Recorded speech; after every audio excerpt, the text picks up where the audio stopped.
The first question that was asked to me was by the American Consul General of Perth.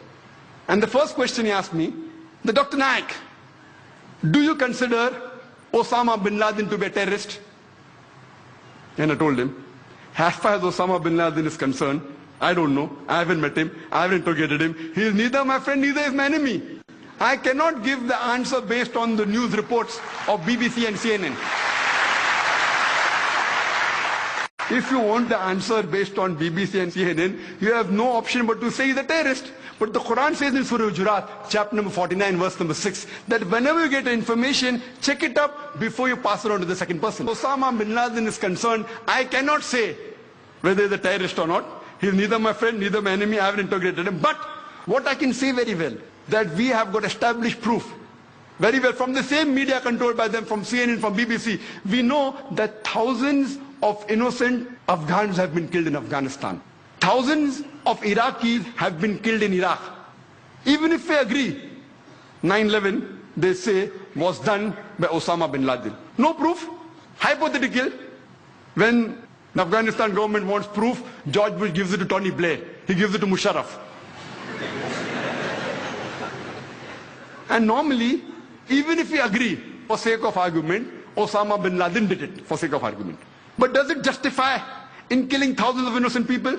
Normally, on an international level, there's extradition policy that whenever any person who's a culprit in a country goes to another country, you can get him back. For example, India and UK have extradition policy. A few years back, one of the music director, Nadeem, according to Indian government, he was involved in murder. He goes and sits in UK. The Indian government has extradition policy with UK, but when they wanted him back, they said, prove it that he's a culprit. Many people from India went there. Our police force went there. They could not prove. They even had to pay for the lawyer charges of that Nadeem. We know that in the Bhopal gas tragedy, we know that thousands of innocent Indians were killed. The person of Union Carbide goes to America and sits there. Imagine the Indian government attacking America, give the person back. Is it right? Why don't they do it? It is proved. Union Carbide. Thousands of innocent human beings killed, injured, wounded, damaged for life, families ruined, ran away. We have extradition policy, nothing happens. So Afghanistan and USA don't have extradition policy yet. Even if you agree, for sake of argument, Osama bin Laden did it, it does not justify killing of innocent human beings. More than 3,000 to 5,000 Afghans were killed. Then, after a couple of years, goes to Iraq, weapons of mass destruction. And then they go there, after the attack, they don't find anything. Yet, they're controlling Iraq.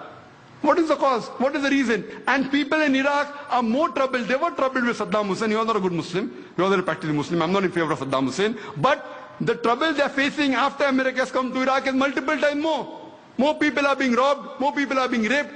The main purpose is what? Is oil.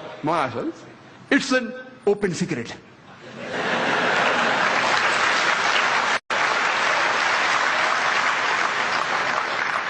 So I told the American Consul General at that time that according to me, #1 terrorist in the world is George Bush.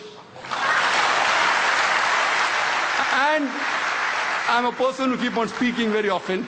I had gone to Australia just a couple of months after 9/11.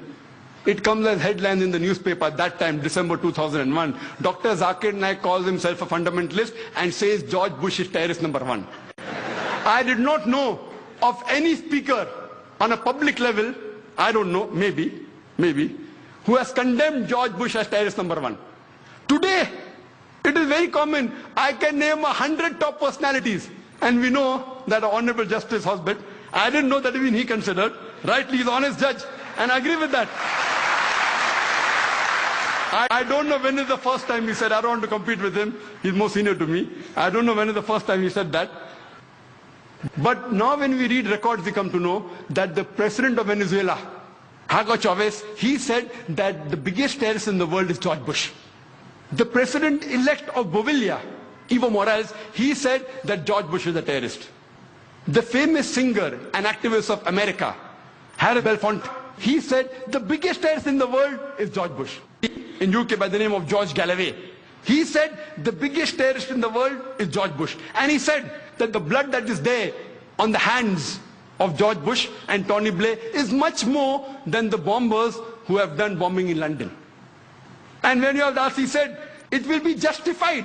George Galloway, who's MP in UK, he said, it will be justified that if a suicide bomber goes and attacks and kills Tony Blair without injuring any other innocent human being, that suicide bomber will be justified. Who said that? George Galloway. We have Jyoti Basu, a few months back. He said, when George Bush came to India, that number one terrorist is George Bush. Everyone says that, but the Indian government wants to invite him. For what? So that we learn the art of terrorism? Recently, a couple of days back, it was a news article in the newspapers that the Nobel Prize winner Betty Williams, she said that she would love to kill George Bush.